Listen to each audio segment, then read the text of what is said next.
From Ohio. Thank you, Mr. Speaker. I rise today in support of H.R. 511, a bill I introduced which would help victims of child sex trafficking by decriminalizing their behavior, and I yield myself as much time as I may consume. Recognized. I thank Chairman Klein from Minnesota and Ranking Member Miller from California of the Education and Workforce Committee for bringing this important bill to the floor for consideration. I also thank Representative Walberg from Michigan, who is managing the bill today for the Republicans. Mr. Speaker, I also want to thank Senator Portman, who I partnered with on this legislation earlier this year. Together, we introduced bipartisan, bicameral legislation in order to assist victims of child sex trafficking and ensure that they are viewed and treated as victims and not criminals. We participated in a roundtable discussion with the Dominican Sisters of Peace in my district with diverse stakeholders who shared stories of victims and ideas of what we could do to further help these children who are trafficked. We heard stories after stories, just like on the House floor today, the story of Caroline in my district, the story of Teresa, who was a victim herself at a very young age and now is a national advocate against child sex trafficking.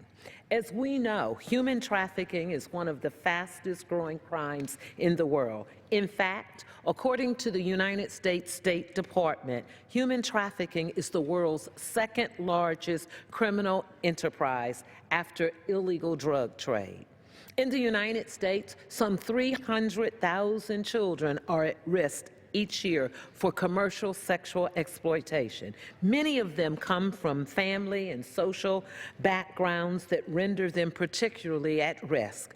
These are children who fall through the cracks in our society. Mr. Speaker, many are runaways, homeless, and in and out of foster care. These children deserve better.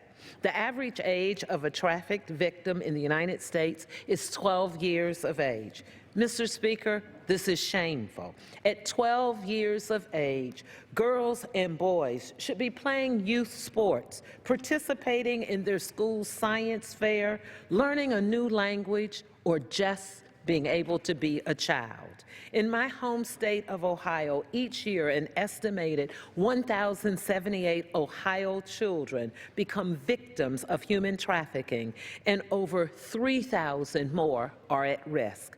Ohio is the 5th leading state for human trafficking because of its proximities to a waterway that leads to an international border and a system of interstate highways that allows an individual to exit the state within 2 hours to almost anywhere.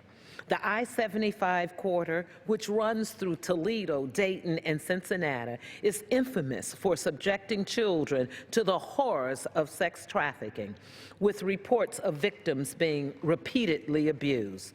Just last week, in my hometown paper, the Columbus Dispatch reported that Ohio children younger than 6 years old have been sexually trafficked by their parents in exchange for drugs, for rent, or cash. Mr. Speaker, I seek unanimous consent to enter a copy of this article into the records. Objection. Mr. Speaker, more must be done to assist these children who are victims, not criminals, and need our help. We know that no single system can successfully combat trafficking. Preventing, identifying, and serving victims of trafficking require a multi-coordinated approach across all levels of government. We need to encourage all people, when they see something, say something. Currently, the National Center for Missing and Exploited Children operate a cyber tip line, which receives leads and tips regarding suspected crimes of sexual exploitation committed against children. More than 2.3 million reports of suspected child sexual exploitation have been made to the cyber tip line between 1998 and March of this year. in identifying the types of sexual exploitation that should be reported to the cyber tip line.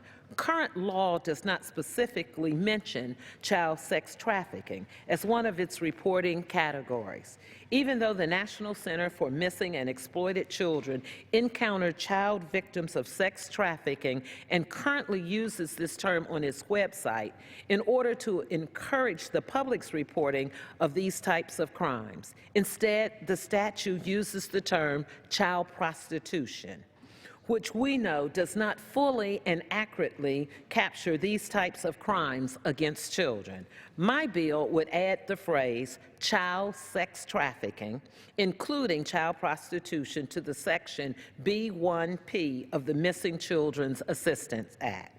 Working with my colleagues on the Education and Workforce Committee and Congressman Chris Smith from New Jersey, we have crafted legislation in order to improve and update the law in order to reflect the current state of federal law and to reinforce that children who are sex trafficked or sexually exploited are victims and not criminals. Mr. Speaker, children in sex trafficking situations are often misidentified as willing participants. We know there is widespread lack of awareness and understanding of trafficking. By adding the term child sex trafficking, including child prostitution, the Missing Children's Assistance Act will continue to fight the perception that sex trafficking is a voluntary, victimless crime. Child sex trafficking is an issue of abuse and exploitation of children.